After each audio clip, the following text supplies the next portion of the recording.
ಕರ್ನಾಟಕದ ಆಧ್ಯಾತ್ಮ ಮತ್ತು ತ್ರಿವಿಧ ದಾಸೋಹದ ಇತಿಹಾಸದಲ್ಲಿ ಪರಮಪೂಜ್ಯ ಬಾಲಗಂಗಾಧರನಾಥ ಸ್ವಾಮೀಜಿಯವರ ಅಜರಾಮರ ಧ್ರುವತಾರೆಯಾಗಿ ನಿರ್ವಹಿಸಿರ್ತಕ್ಕಂಥ ಅವರ ಕೆಲಸಕ್ಕೆ ನನ್ನ ಭಕ್ತಿಪೂರ್ವಕವಾಗಿ ಅನ್ನ ಅಕ್ಷರ ಆಶ್ರಯ ನೀಡುವ ಮೂಲಕ ಅಸಂಖ್ಯಾತ ಬಡ ಮಕ್ಕಳ ಪಾಲಿಗೆ ಜ್ಞಾನದ ಬೆಳಕಾಗಿ ಅಸಂಖ್ಯಾತ ಬಡ ಕುಟುಂಬಗಳ ಪ್ರತ್ಯಕ್ಷ ದೈವವಾಗಿ ಮಹಾಸ್ವಾಮೀಜಿ ಅವರು ನಮ್ಮ ಹೃದಯಗಳಲ್ಲಿ ಶಾಶ್ವತವಾಗಿ ನೆಲೆಸಿದ್ದಾರೆ.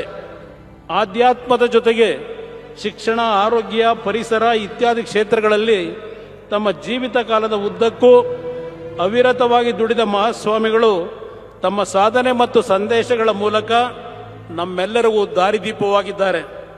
ಸಣ್ಣ ಮಠವಾಗಿದ್ದ ಶ್ರೀ ಆದಿಚುಂಚನಗಿರಿ ಕ್ಷೇತ್ರವನ್ನು ಜಾಗತಿಕ ಶ್ರದ್ಧಾ ಕೇಂದ್ರವನ್ನಾಗಿ ಬೆಳೆಸಿ ಮಹಾವೃಕ್ಷವನ್ನಾಗಿ ರೂಪಿಸಿದ 71ನೇ ಪೀಠಾಧ್ಯಕ್ಷರಾದ ಶ್ರೀ ಬಾಲಗಂಗಾಧರ ಸ್ವಾಮೀಜಿಯವರು ಅವರ ಭೈರವಜ್ಞ ಮಂದಿರವನ್ನು ಲೋಕಾರ್ಪಣೆ ಮಾಡುವ ಈ ಪರಮ ಪುಣ್ಯ ಕಾರ್ಯಕ್ರಮಕ್ಕೆ ಆಗಮಿಸಿರುವ ಗೌರವಾನ್ವಿತ ಪ್ರಧಾನಮಂತ್ರಿಗಳು ಹಾಗೂ ಜಗತ್ತಿನ ಶ್ರೇಷ್ಠ ನಾಯಕರಾದ ಶ್ರೀ ನರೇಂದ್ರ ಮೋದಿ ಅವರಿಗೆ ತುಂಬು ಹೃದಯದ ಧನ್ಯವಾದಗಳನ್ನು ಅರ್ಪಿಸುತ್ತೇನೆ.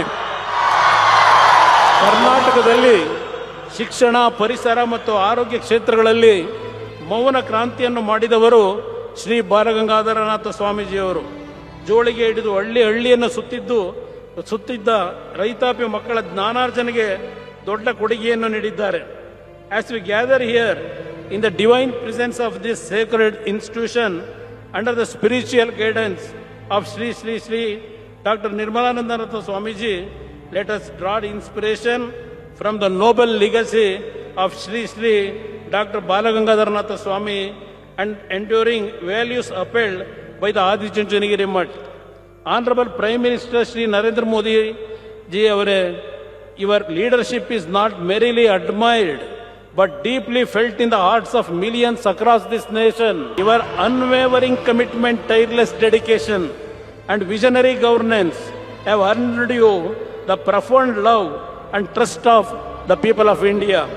In your leadership, the nation sees strength, compassion and a relentless pursuit of progress. As we dedicate this sacred memorial, may it stand as a guiding light for generations to come, reminding us of the power of service, spirituality and unity. Let us all resolve to carry forward this legacy with sincerity and purpose in the true spirit of this holy land. Thank you. Jai Hind, Jai Karnataka.